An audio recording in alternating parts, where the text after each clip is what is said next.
అందరికీ శుభోదయం. జై శ్రీరామ్. ఆధ్యాత్మికత గురించి కొన్ని ప్రశ్నలు జవాబులు. గురువు ఎవరండి? మరి గురువు కోసం నేను ఎక్కడికి వెళ్ళాలి? గురువు ఒక స్థూల శరీరంగా ఉంటాడా, సూక్ష్మ శరీరంతో ఉంటారా? గురువుని ఎలా తెలుసుకోవాలి? జ్ఞానమే గురువు. ఈ విశ్వమంతా వ్యాపించినది జ్ఞానము. అందులో గురువు విశ్వమంతా వ్యాపించి ఉన్నాడు. జ్ఞానం కలిగి ఉండడమే గురువుని అందుకోవడం. మరి ఆ జ్ఞానం మనకి ఎలా అందుతుంది? రెండో ప్రశ్న. మనం పుస్తక పఠనం చేయాలి. ముఖ్యంగా ఇప్పుడు శ్రీమద్ భగవద్గీత చదువుతున్నప్పుడు శ్రీకృష్ణ భగవంతుడు మనకి జ్ఞానాన్ని అందిస్తున్నాడు. అలాగే భజగోవిందం చదువుతున్నప్పుడు ఆదిశంకరాచార్యులు మనకి జ్ఞానాన్ని అందిస్తున్నాడు. అలాగే భగవాన్ రమణ మహర్షి గారి యొక్క బోధనలు చదువుతున్నప్పుడు భగవాన్ రమణ మహర్షి గారు సాక్షాత్ మనకి జ్ఞానాన్ని అందిస్తూ ఉంటారు. అలాగే శ్రీమద్ భాగవతం చదువుతున్నప్పుడు సుఖ మహర్షితో, వ్యాస మహర్షితో మనకు జ్ఞానం అందుతూ ఉంటుంది. అందువల్ల పుస్తక పఠన ద్వారా మనము గురువుని అంటే జ్ఞానాన్ని అందుకోవచ్చు. మరి భగవంతుడెవరు? భగవంతుని ఎలా దర్శించుకోవాలి? భగవంతుని దర్శించుకోవాలంటే నేను దేవాలయాలకు వెళ్ళాలా అని అన్నప్పుడు, ఒక మంచి ప్రశాంతత కావాలి అన్నప్పుడు దేవాలయాలకి వెళ్ళాలి, ప్రశాంతత వస్తుంది.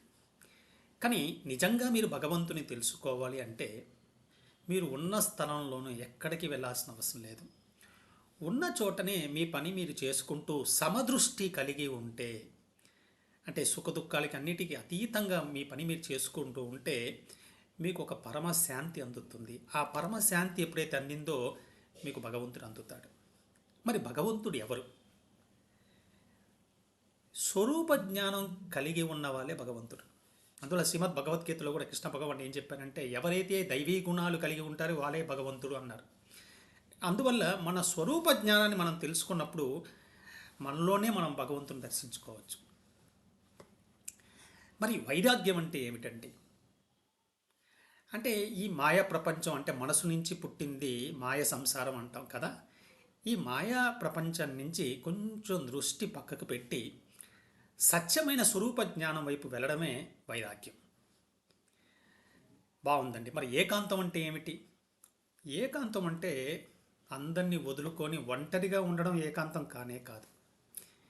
ఏకాంతం అంటే ఈ సంసారానికి అంటే దైవీహేష గుణమయి మమ మాయ దురచ్చయ అని శ్రీకృష్ణ పరమాత్మ అన్నట్లు ఈ భగవంతుడి నుంచి ఈ సంసారం అనేది కూడా అంటే ఈ మాయ కూడా సృష్టింపబడింది. అంటే జ్ఞానంలోనే ఈ మాయ కనపడుతోంది.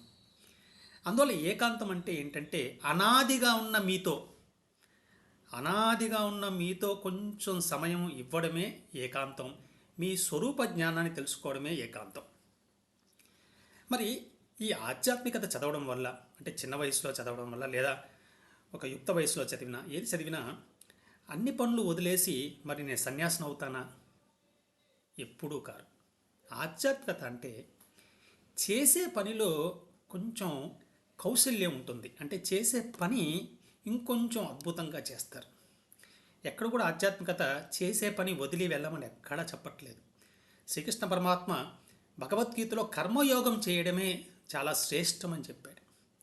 మరి కర్మయోగం చేయాలి, కానీ ఫలితం గురించి ఆలోచించకుండా సమదృష్టితో మన పని మనం చేసుకుంటూ వెళ్ళాలి. అందువల్ల ఆధ్యాత్మికత ద్వారా మనం ఎదగడం వల్ల మనకు చేసే పనిలో ప్రశాంతత వస్తుంది. మన స్వరూప జ్ఞానాన్ని తెలుసుకుంటాం. జై శ్రీరామ్. జై శ్రీకృష్ణ. జై శ్రీరామకృష్ణ.